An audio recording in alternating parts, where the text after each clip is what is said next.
où on a von der Leyen, la présidente de la Commission européenne, et qui a littéralement vendu l'Europe aux États-Unis. Elle a consacré la vassalité économique de l'Europe vis-à-vis des États-Unis. Alors, pour vous dire, elle est partie donc négocier, n'est-ce pas, avec Trump.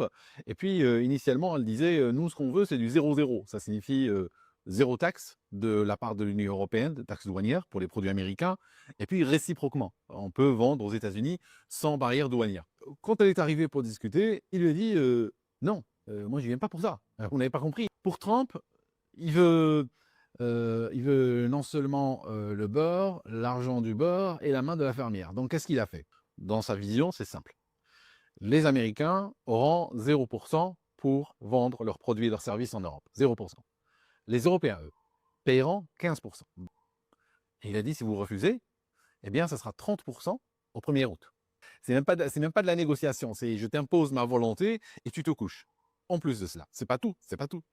Les Européens s'engagent à acheter pour 700 milliards d'énergie américaine, ça signifie produits pétroliers et tout, plus investir dans l'armement, plus, on est juste en train d'évaluer les dégâts. Ça signifie littéralement, c'est une reddition sans condition qui a été signée par von der Leyen. Quand tu la vois d'ailleurs, on dirait qu'elle est en garde à vue, n'est-ce pas? On dirait qu'elle est en garde à vue Papa, en j'ai fait pipi attendant dans ma culotte. que son sort soit décidé. Et au passage, un moment extrêmement délicieux, c'est quand il lui fait la leçon sur l'escrologie.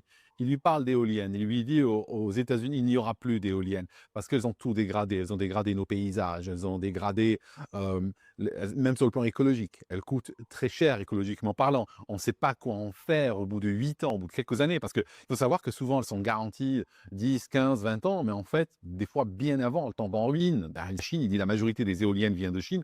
Ceux qui les produisent, effectivement, mettent dedans une sorte d'obsolescence programmée pour que le client qui les achète, enfin, le client qui les achète, c'est qui?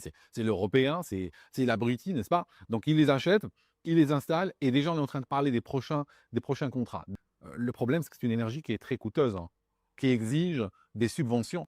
Et comme le dit Trump très justement, l'énergie doit te rapporter de l'argent, elle doit pas te coûter de l'argent. Ça n'a aucun sens. Si tu as un système qui génère de l'énergie à perte et que tu doives le financer avec les impôts des gens juste pour atteindre le zéro. Ça n'a strictement aucun sens. Fait qu'en Europe, on a une énergie qui est extrêmement élevée, qui est très très chère quand on compare par rapport au reste de la planète, qui fait que ben, l'Europe est en train de se désindustrialiser parce que tout simplement, il n'y a pas moyen de produire avec les coûts énergétiques, en plus les coûts réglementaires, en plus avec la fiscalité. Je vais dire, c'est complètement, ça n'a strictement aucun sens ce qu'est en train de faire l'Europe.